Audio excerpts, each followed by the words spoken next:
여러분들은 어때요? 성격이 좀 급한 편이에요? 그렇지 않은 편이에요? 난데없이 물어보니까 그냥 쳐다만 보시네.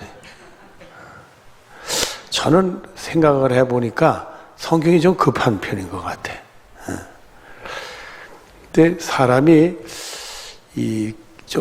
물론 이게 성격이 급한 게 좋다, 뭐 그렇지 않은 게 좋다 이렇게 말하기는 또 사람 나름이고 또 상대적인 평가니까 뭐라고 얘기할 수는 없지만은 그래도 일반적인 거는 급한 것보다 좀 신중한 게 좀 나은 것 같아요. 그렇죠?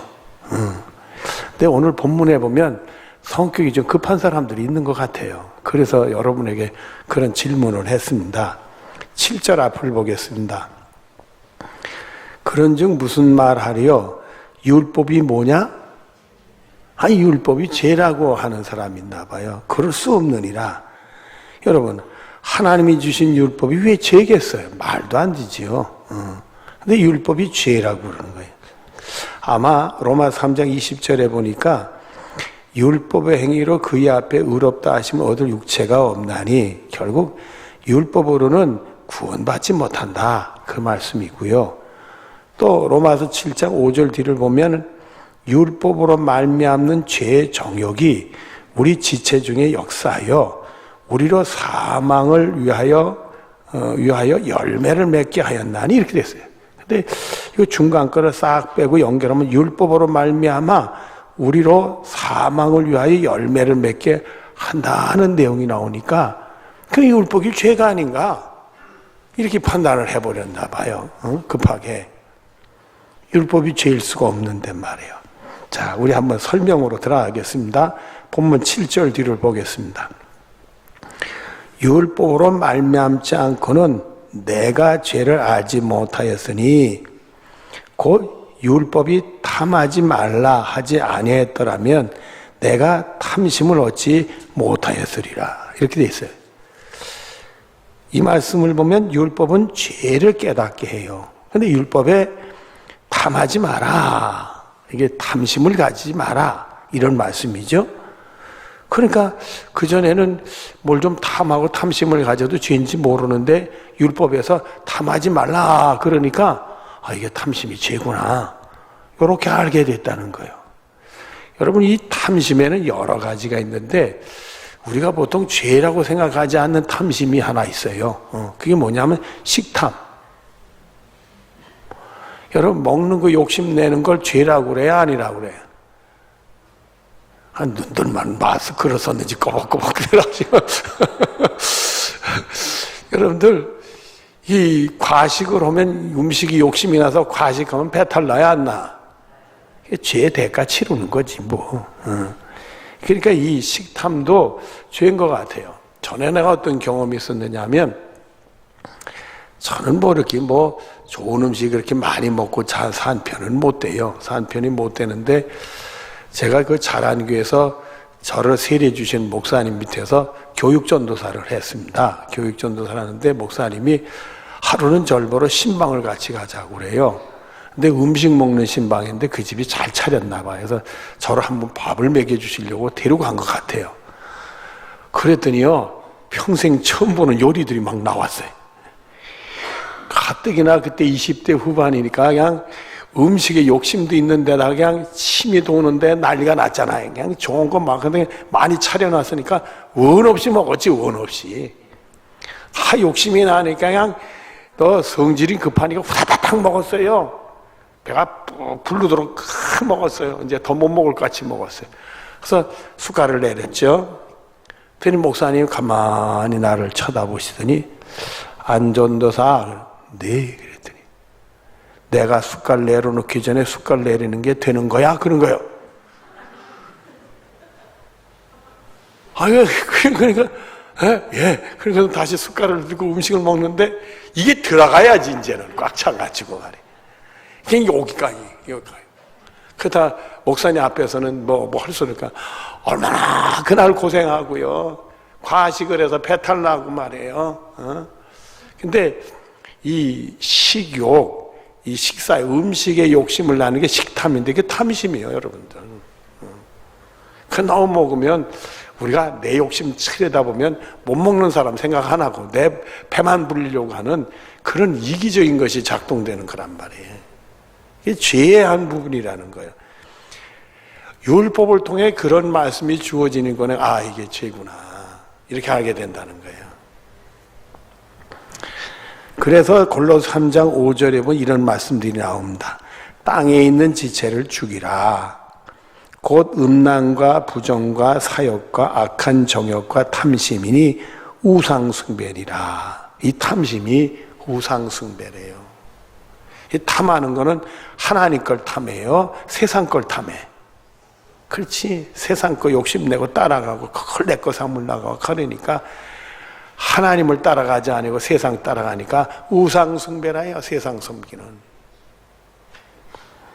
예수께서도 누가복음 12장 15절 앞에 보면 이르시되 삼가 모든 탐심을 물리쳐라. 탐심을 물리쳐라는데 앞에다가 모든 수식어를 붙였어요. 모든 탐심을 물리쳐라, 그렇게 얘기를 했어. 여러분들이 이 식탐이 생길 때 못 먹는 사람도 있지 한번 생각을 하고 음식을 먹는 것도 괜찮을 법한 것 같아요. 예수님이 이 말씀을 하실 때 조금 이해가 안 가는 게 있어요. 왜냐하면 어떤 사람이 예수님 찾아와서 뭐라고 얘기했느냐 하면 부모님이 돌아가셔서 자녀로서 상속을 받는데 형이 독차지를 했나 봐요. 이 동생 된 사람이 억울하다 생각하니까 예수님께 쫓아와서 형한테 좀 얘기 좀 해가지고 나한테도 분깃을 얻게 좀 나눠 갖게 좀 해주십시오, 이렇게 부탁을 했더니 여러분, 그건 당연한 거 아니겠어요? 어떤 면에 세상 법에서도 맏아들, 둘째 아들 막 이렇게 서로 이렇게 상속도 나누는 거잖아요. 한쪽이 욕심낸다고 되는 거 아니잖아요. 그래서 예수님께 와서 그 부탁을 했더니 예수님이 난 재판관도 아니다 그러면서 탐심을 물리쳐라 이러셨어요. 그리고 영혼이 구원받는 걸 중요하시 얘기하는 말씀을 했어요. 근데 왜 그럴까? 무슨 그렇게 욕심내는 것 같지도 않은데 왜 탐심을 물리쳐라고 예수님이 말씀했을까? 그래서 가만히 그 말씀을 들여다보니까 여러분들, 그 사람이 형이 그걸 독차지할 때 형이 이뻐 보일까요? 미워 보일까? 미워 보이겠죠. 형제를 미워하면 무슨 죄라고 그래요? 살인이요. 우리 예수 믿는 사람 화가 나요, 안 나? 화나잖아요. 화 다스리지 못하면 뭐가 역사한다고요? 마귀 역사하고, 그리고 상대를 해치게 되고 악한 죄를 짓게 되더라고요. 그래서 예수님이 이 세상 거에 대한 욕심내는 거는 물리쳐야 된다고 우리에게 말씀을 주셨구나. 그게 꼭 죄를 불러들이니까 말이에요. 자, 오늘 본문 8절 앞을 보겠습니다. 그러나 죄가 기회를 타서 계명으로 말미암아 내 속에서 온갖 탐심을 이루었나니, 이 계명에는 이 탐심을 가지면 안 되도록 돼 있는데 이 죄란 게 기회를 타서 내 온갖 탐심을 내 속에서 일어나게 다 하고 있더란 말이야. 그 계명을 통해 보니까 그게 죄란 말이야. 그게 죄란 말이야. 베드로전서 2장 3절에 이런 말씀이 있어요. 그들이 탐심으로, 이 탐심이 있어요. 지어낸 말, 그 탐심, 그걸 내 거 채우려고 지어낸 말을 가지고 너희로 이득을 사니, 그거 내 이득을 챙기려고 탐심을 가지고 말을 그럴듯하게 짓고 심지어 거짓까지도 이렇게 포장을 해가지고 그걸 내 이득을 삼으려고 한다, 이게. 결국 이 탐심이 좋지 않은 마음을 갖게 하고 죄를 짓게 하니까 그들의 심판은 예적부터 지체하지, 그런 사람에게는 심판이 지체하지 않는데, 그리고 그들의 멸망은 그러다 멸망한데 잠자는 게 아니래, 멸망이. 그래서 갈라디아서 5장 24절에 본 그리스도 예수의 사람들은 육체 암과 그 정욕과 탐심을 십자가에 못 박았느니라. 그래서 이 탐심을 십자가에 잘 못을 박아야 된다, 우리에게 말씀을 주시는 거예요. 여러분들 탐심 있는데 십자가에 잘 못을 박아요? 박을 경우도 있겠지. 근데 제대로 박아야 된다, 이거요. 허술하게 박아가지고 그게 십자가에 달려있는 게 아니라 나한테 돌아올 수도 있어요, 여러분들. 본문 8절 뒤로 9절까지를 봅니다. 이는 율법이 없으면 죄가 죽은 것임이라. 전에 율법을 깨닫지 못할 때는 내가 살았더니, 자, 이 말씀 뭐냐? 율법을 깨닫지를 못할 때는 죄를 죄인지를 모르고 했다 이거요. 그래서 내가 멀쩡히 죄인지 모르고 살아갔다 이거요. 근데 그 다음에 계명의 이름에 율법을 나에게 주어지니까 죄는 살아나고, 내가 이거 죄를 짓고 있네? 죄가 살아나고, 나는 죄 졌으니까 죄의 싹은 사망이니까 내가 죽었다 이거예요. 그래서 요한일서 3장 4절 앞에 보면은 죄를 짓는 자마다 불법을 행하나니, 8절 앞에 보면은 죄를 짓는 자는 마귀에게 속하나니, 이게 죄 짓지 말아야지. 죄를 물리쳐야지. 율법을 통해 죄를 깨닫게 하면 죄를 물리쳐야지. 근데 우리가 솔직히 얘기해서 죄를 물리치느냐 이게. 죄에 끌려다닐 때가 많다 이게. 여러분들 이때 한번 양심에 대한 얘기를 좀 언급하고 싶은데, 사람에게 양심이라는 게 있죠. 믿는 사람이나 믿지 않는 사람이나 다 양심이라는 게 있어요. 그 양심이라는 게 괜찮은 거예요, 사실은. 믿지 않는 사람도 이 양심 때문에 믿는 사람보다 훌륭하게 도덕적으로 사는 사람 많아요. 여러분들 예수 믿지 않더라도 노노맹자 뭐 이런 데 보면 말입니다. 그 옛날 유교에서 훌륭한 공자 같은 사람, 맹자 같은 사람 얼마나 도덕적이고 훌륭한 인격을 가지고 살았어요. 근데 그거는 양심이요. 로마서 2장 14절 15절에 이렇게 말씀합니다. 율법 없는 이방인이 본성으로 율법을 행할 때에는 율법이 없는 이방인이었어요. 근데 본성으로 양심을 가지고 양심이 작동해가지고 내가 이렇게 해야 되겠다 그러니까 성경에는 그래서 노노맹자에 있는 말씀하고 잠언에 있는 말씀이 같은 내용들이 막 나오잖아요. 이 사람은 율법이 없어도 자기가 자기에게 율법을 대나니 이 양심이 율법이 된다 이거예요. 이런 이들은 그 양심이 증거가 되어 그 생각들이 서로 혹은 고발하고 혹은 변명하여 그 마음에 새긴 율법 행위를 나타내느니라. 양심 때문에 조절이 돼서 율법을 알지 못하는데도 불구하고 율법을 지키는 사람같이 사는 사람들이 나타난다. 그래서 양심이라는 게 참 좋아요. 근데 여러분, 이 양심대로 정직하게 사람이 제대로 또 살아가느냐가 문제예요. 양심 있어도 양심대로 못 사는 사람 많잖아요, 여러분들. 그래서 디모데전서 1장 19절에 보면 어떤 이는 이 양심을 버렸고, 양심 버린 사람 많대 이게. 이 죄를 지면 말입니다. 세상 법정에 세워놓게 되는데 말이에요. 세상 법정에 세우는데 판사들께서 그렇게 판결을 내리는 걸 봤어요.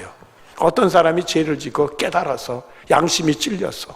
그래가지고 내가 너무 잘못했구나. 내가 안 해야 될 짓을 할 걸 큰 반성을 했어. 그러니까 판사가 보니까 그래도 반성하는 것 같아요. 그러면 형량이 줄어들어요, 여러분들. 그런데 반성을 안 해. 양심이 없어. 아주 뻔뻔해. 그러면 형량이 늡니다, 여러분들. 형량. 근데 양심 버린 사람 세상에 많아요. 또 디모데전서 4장이죠. 우리 예수 믿는 사람은 어떠냐? 자기 양심이 화인을 맞아서 외식함으로 거짓말을 하는 자들이, 양심에 화인 맞은데 뻔뻔해서 도대체 양심에 가책도 없게 사는 사람들인데, 율법은 죄를 깨닫게 하는데 죄를 모르겠어요. 그러나 양심이 화인 맞아가지고 선한 양심을 못 갖는다라 이게.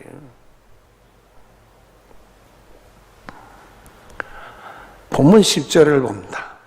생명에 이르게 할 그 계명이, 율법을 준 거는 하나님이 주신 거니까 우리에게 생명을 주시려고, 죄지지 않고 생명을 주시려고 주신 그 계명이 내게 대하여 도리어 사망에 이르게 하는 것이 되었도다. 근데 문제는 죄를 깨닫게 하는 게 죄 문제를 다스리지 못한다 이게. 그러니까 결국은 하나님이 나에게 생명을 주시는 선한 계명이 나에게는 사망에 이르게 하는 꼴이 됐다 이거예요.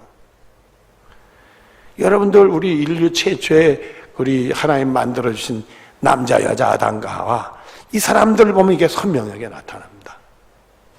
하나님이 이 사람들에게, 아담과 하와에게 계명을 주셨어요. 그 대표적인 계명이 두 개를 창조 때 주셨어. 창세기 1장 27절 28절에 보면은 남자 여자를 창조하시고 하나님이 그들에게 복을 주시며 하나님이 그들 이르시되 생육하고 번성하고 땅에 충만하라, 땅을 정복하라, 바다의 물고기 하늘의 새와 땅에 움직이는 모든 생물을 다스리라 하시니라. 남자와 여자를 만드시고 하나님이 복을 주셨는데 생육하고 번성하고 충만하고 정복하고 다스리라는 복을 주셨어. 생육, 번성, 충만은 복으로만 받아들일 수 있어. 그래서 우리는 결혼해서 자손들을 만들어내는 생육, 번성, 충만한 복이 있어야 돼. 요즘에는 산화제는 해가지고 자식들을 많이 못 낳고 그러는데 그는 사회적인 문제인데 하나님의 원칙은 자식을 많이 갖게 하는 게 원칙이요. 그게 축복이요. 그래서 옛날에는 세상에서도 자녀들을 많이 가진 복을 무슨 복이라고 그래요? 다 복 이렇게 말했잖아요. 옛날에 우리나라 이승만 대통령 시절에는요, 서울 창경원에서 아이를 많이 낳은 사람 상 주는 시절이 있었어.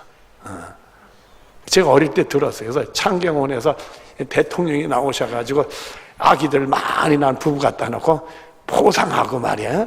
그런 경우가 있었는데 지금은 세상이 바뀌어가지고 거꾸로 되고 말았는데, 근데 그 다음에 정복하고 다스리라는 것은 복이지만 한편으로는 명령이에요.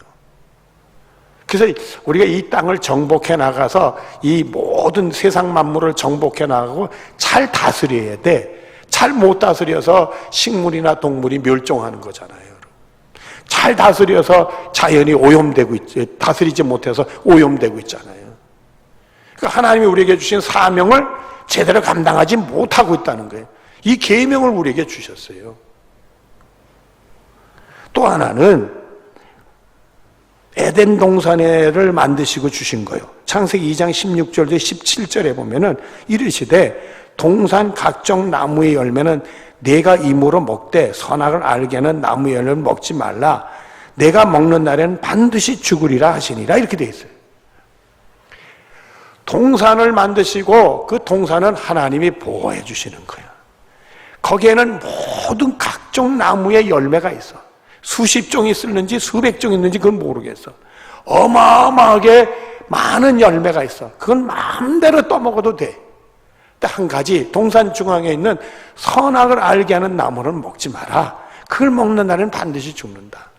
그 얘기는 하나님이 그 명령을 주셨으니까 그 명령을 꼭 기억해서 그걸 따먹지 않으면 그 동산이라는 것에서 평안하고 풍요를 누리고 거기에 생명나무 열매가 있으니까 생명나무 열매를 따면서 영생복을 내릴 수 있도록 그런 축복을 주신 거예요. 그래서 그 선악을 알게 하는 나무의 열매를 먹지 않으므로 하나님 말씀에 순종함으로 그 복을 자기가 받도록 그렇게 계명을 주신 거예요. 근데 그걸 못 지켰어.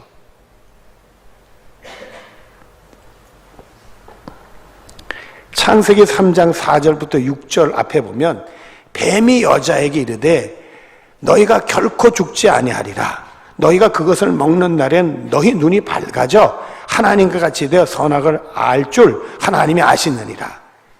거짓으로 미혹을 했어요.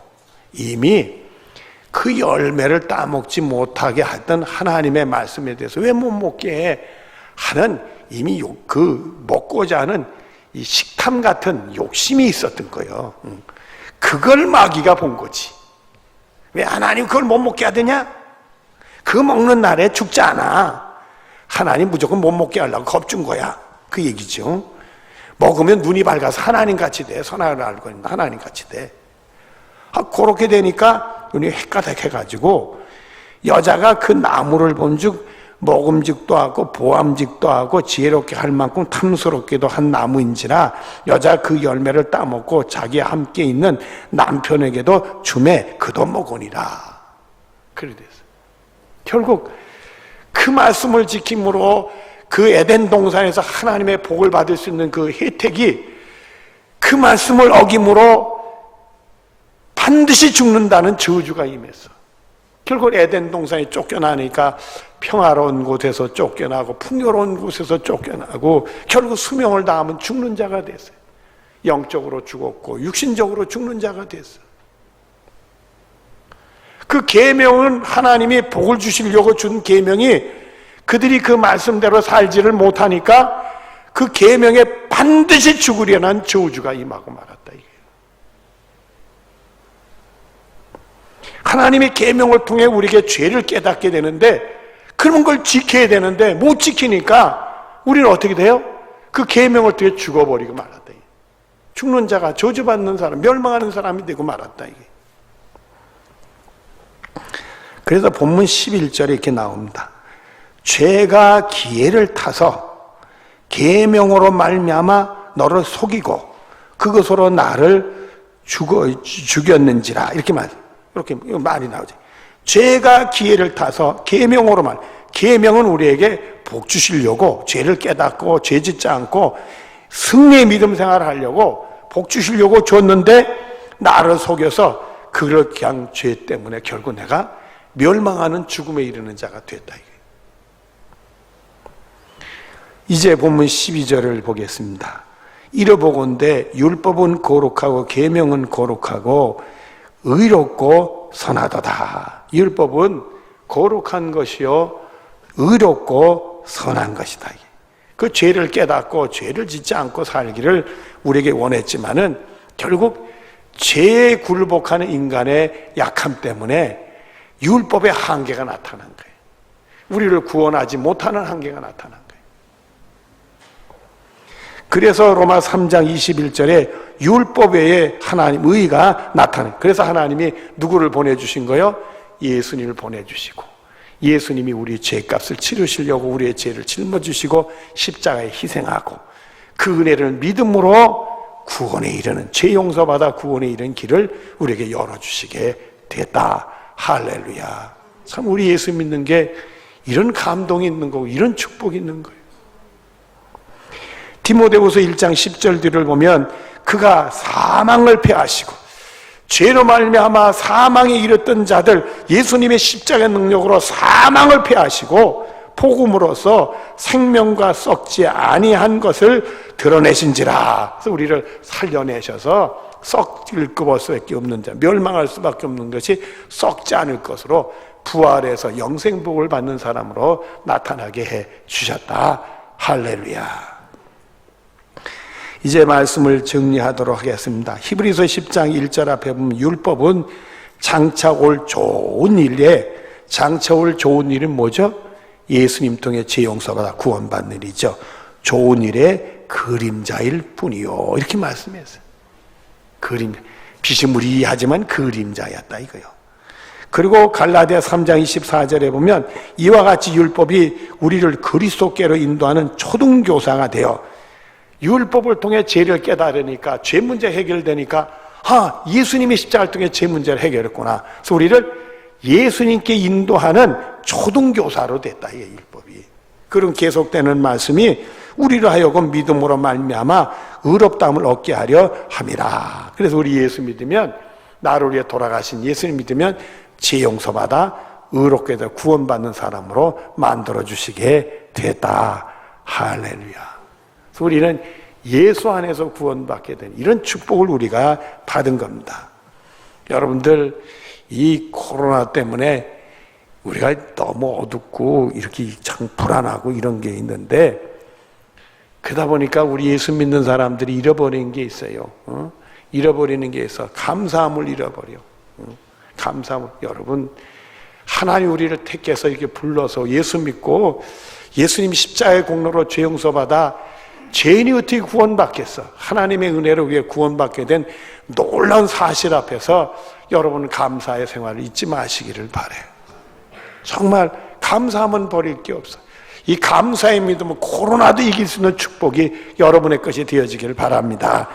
그래서 데살로니가 후서 2장 13절에 보면 주께서 사랑하시는 형제들아, 우리가 항상 너희에 관하여 마땅히 하나님께 감사함은 하나님이 처음부터 너희를 택하사 성령의 거룩하게 하심과 진리의 믿음으로 구원을 받게 하심이니라. 이렇게 말씀했어요. 그러니까 여러분들은 감사로서 꼭 이 역경을 이기고 믿음으로 승리해서 코로나도 이기고 우리 교회들도 이기는 승리가 있어지기를 바랍니다. 여러분, 어느 교회에서 말이에요. 대형 교회인데 그 교회에 코로나가 생겼어. 그러니까 교회에서 주일날 예배 못 드린다 이렇게 됐어. 교우들이 연락이 왔어. 아니 헌금을 내야 되는데 어떻게 해야지 했더니 그 온라인으로 내라 이렇게 됐어요. 그래가지고 온라인으로 내라는 걸 문서화가 됐네. 교가 하도 많으니까 그렇겠지. 우리 교회도 온라인으로 내는 분이 있어요. 교회를 부득이한 일로 지방에 가서 출석 못하는 분들이 온라인으로 내는 분도 있어요. 평상시도. 근데 우리는 뭐 몇 분 안 되게 사무실에서 그냥 온라인 번호 가르쳐주고 내세요. 그러고 많으니까 인쇄물을 안 하는 거지. 근데 그게는 교인이 많으니까 이걸 인쇄물을 했더니 세상에 교회가 헌금 거두려고 예배 드린다고 있다고 악평을 해요. 우리가 헌금 거두려고 예배를 드리나 우리 신앙을 지키려고 그러는 거지. 여러분들은 말이에요 다 마스크 쓰고 이렇게 다 나가고 그랬지만 말이에요 꼭 무슨 죽음의 골짜기 오는 양반들 같이 말이에요. 내가 이제 일부 예배 때 보니까 내가 가만히 이렇게 헌금위원들 장갑 꼈어요 안 꼈어? 신장갑 끼고 마스크 딱 하고 헌금 주머니 이렇게 하는 걸 보니까 아니 꼭 장례식 날 이렇게 나가는 거기 일하는 양반같이 똑같은 목장이더라고 말이야. 이게 웬일이야 얘기요. 그건 사망길이지만 우리 생명의 길로 가는 건데 말이요. 이게 이 코로나가 사망의 어둠 권세를 보여준 것 같아. 여러분 우리가 믿음으로 예수 이름으로 물리치고 승리하는 축복이 있고 우리 예수 안에 승리할 줄 믿고 감사로 여러분들이 승리하시기를 바랍니다. 기도하게. 사랑이 많으신 하나님 감사합니다. 은혜 중에 살아가는 성도들과 더불어 우리의 예배의 소중 믿음의 승리를 바라보게 해주시니 감사합니다. 우리가 각별히 조심하고 괜히 우리 때문에 남한테 피해를 주어서는 안 되겠지만은 정말 감사의 믿음 꼭 갖게 하고 믿음으로 세상을 이길 수 있도록 우리에게 복을 내려 주시옵소서. 예수님의 이름으로 기도드리옵나이다. 아멘.